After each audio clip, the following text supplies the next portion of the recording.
Right then, in today's video, we're going to be taking a look at the program design that I would use for a weightlifter that was at their beginning stages of their journey into Olympic lifting, or someone that understood the very basics of the Olympic lifting movements, the snatch and the clean and jerk, but wanted to progress their movements and start to work towards building the weight of those lifts. So this is the exact process that I would use when I had an athlete coming to me and they wanted me to create them a program. So with any start with this sort of the 5 stages of training. Okay, so stage 1, we're going to analyze their movements. We want to be able to see how they are moving. So we are looking here to see how they move the bar and where their issues lie. Okay, and then we're going to highlight the areas that we are going to work on in their training program. Now they might have 5 different areas, okay, five different areas that they need to improve. But what I would always recommend is we're just going to choose to do the biggest issue within that movement, okay, because 9 times out of 10 what we would find is you will naturally work and improve other areas of the lift. Okay, so for example, the bar is coming away from the thigh, they're catching that bar really high and they're riding that bar down into that bottom position of their snatch. But I wouldn't necessarily worry about that bar coming away from the thigh. What I want to try and correct is why they catch it high and ride it into that bottom position. So I'm going to work on that with the idea that things are going to tighten up throughout the rest of the lift. Okay, now that's stage 2. We're going to highlight the areas. Stage 3 is about actioning it. So this is where we're expecting the person to follow the program, start to see benefits. We can see that they're improving, and then at the end of that cycle of the program, we then would do a retest and we would go straight through the start of this again. So once we get through this 5 phase, we just go straight back to the start and go through these different sections. It doesn't matter when or how good you are an athlete. Every program should start with an analysis of where we are, highlighting the areas that we want to work on before then we start to action it. Okay, so when we start to look at the highlighting the areas and actioning it in our program, this is where now we start to have a look at the program design. Okay, so the things that I want to try and work on here is how many sessions is this person going to be able to train a week, and how long are these sessions going to be. There's no point me programming sessions that are going to last 2 to 3 hours when this person has got 45 to 60 minutes to train in the morning. Okay, I want to make sure that this program is specific to the individual at mind. Okay, and that's what you've got to do for yourself. This is why you don't want to go out and download a free program off the internet that was created by an Olympic lifting athlete that worked for them, but not necessarily is going to work for you. Okay, this person that was training 5 days a week, 3 hours a session,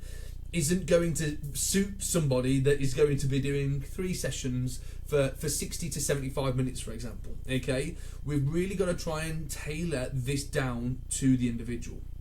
So things we're going to take a look at: training frequency, training time, as well as the areas that person needs to take into account, the areas that person is looking to improve. We then look at the length of the program. So for argument's sake, I like to work in 12 to 15 week blocks. Okay, now within each phase we're going to have some sort of hypertrophy, which is general work, probably high volume but low intensity to start with, just so we can really try and dial down the improvements and the areas that we're trying to work on. Before we go through a strength phase, the volume is going to slightly come down within this phase as the intensity starts to build, and then when we get to that week 12 to week 15 and we're peaking, we're getting ready to go for a 1 rep max, the intensity is going to start to ramp up, but this is where we expect the volume to decrease. Okay, now we can use percentage based work, but for here I would keep it super simple and use linear periodization. So what I've actually put in the description below is a link to a linear periodization blog post that I created that gives you a little bit more sort of information on linear periodization. So linear periodization in basic forms means that we're just going to constantly improve or increase the intensity over a gradual amount of time until we can't increase anymore. We take it back a step before we carry on progressing, okay? And this is what we're going to basically see here. From week 1 to week 15, the weight that we're lifting is going to gradually build, but the amount of reps from week 1 is going to be quite high. We might be doing sets of 6, but we're going to come all the way down to finishing week 13 to 15 doing sets of 1, okay? So when we have the length of the program sorted, we then want to create these little blocks. Now we might have a 4 to 6 week phase of hypertrophy phase. We can start to play around with, say, like a 4 to 6 week strength phase, and it could be a 4 or something as a 2 to 4 week peaking phase. It depends on the athlete and where their biggest areas lie. Now the program needs to be quite malleable. We might find that within week 7 that we're starting to get to the point like, yeah, okay, everything's moving quite well. We can now start to tailor towards 1 rep max. So we might have a longer peaking phase with multiple opportunities to hit a 1 rep max. So once we have chose the program design or the program cycle, we then need to look at our sessions. And again, I would keep this super simple and basic to start with. Hit the basics right, everything else is going to start to fall in line. So the way that I look at creating a program is by having a technique primer, so something that is super light, that is going to work on the biggest issue that we're looking to try and fix.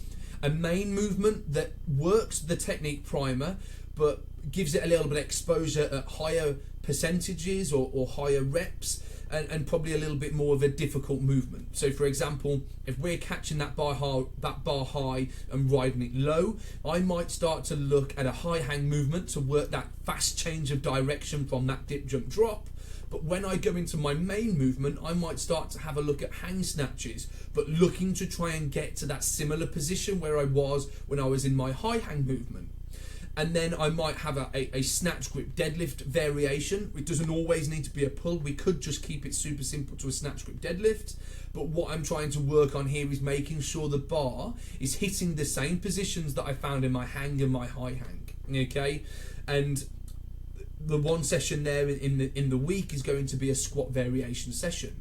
But it might well be that the bar is moving well and you could do 2 squat sessions and 1 pull movement, okay, a week. So session 1 and 3 might be squats, and session 3 might well be a deadlift variation. And again, this is where it depends on the individual. No program is going to fit every single athlete. We have got to work on your individual weaknesses to actually create the perfect program.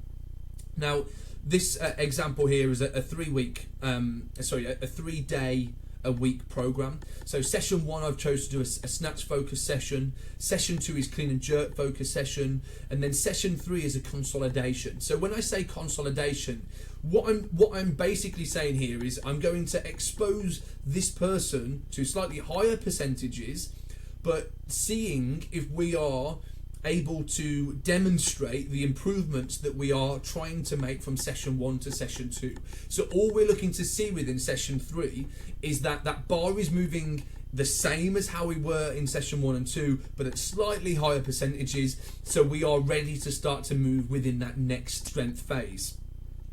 Now obviously the program design is not a simple strategy, okay, and it's because every different exercise that we can choose to put into this program has a purpose. Now, if we are struggling we're catching the bar high and we're riding it into that bottom position, we are struggling with the turnover, okay, or you know, the speed underneath the bar, for argument's sake here. Now, the movements that this person would probably need to do is movements such as high hangs and hang movements or snatches and cleans from the blocks, because we need to try and dial in that change of direction. But we don't necessarily need to work on doing power snatches. Power snatches are brilliant movements, but they are better for somebody that is struggling to actually get underneath that bar. So it might well be that they're spending too much time they're too quick underneath their bar, and they're not getting the maximal extension that they could receive, which means that they're cutting that lift short and cutting the chances of them hitting a new 1 rep max snatch and clean. So every single exercise has a specific purpose. Now we need to understand the purpose of that movement to make sure that it's going to be beneficial to us when we create the program.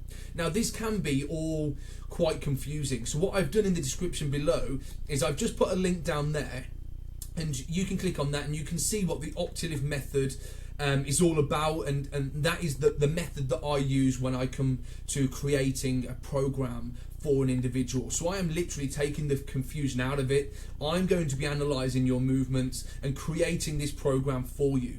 Now if that is something that you're interested in, I've put the link below. Click that, fill out the form, we'll start to talk together, and then we can start to piece together the perfect weightlifting program for you. Now, hopefully you've enjoyed this video and you've got a little bit more of an understanding of weightlifting program for beginners. So if you have, make sure to give this video a like, and if you haven't already, just subscribe to my YouTube channel. That allows me then to carry on creating videos just like this and getting them out there to help you progress in your weightlifting journey.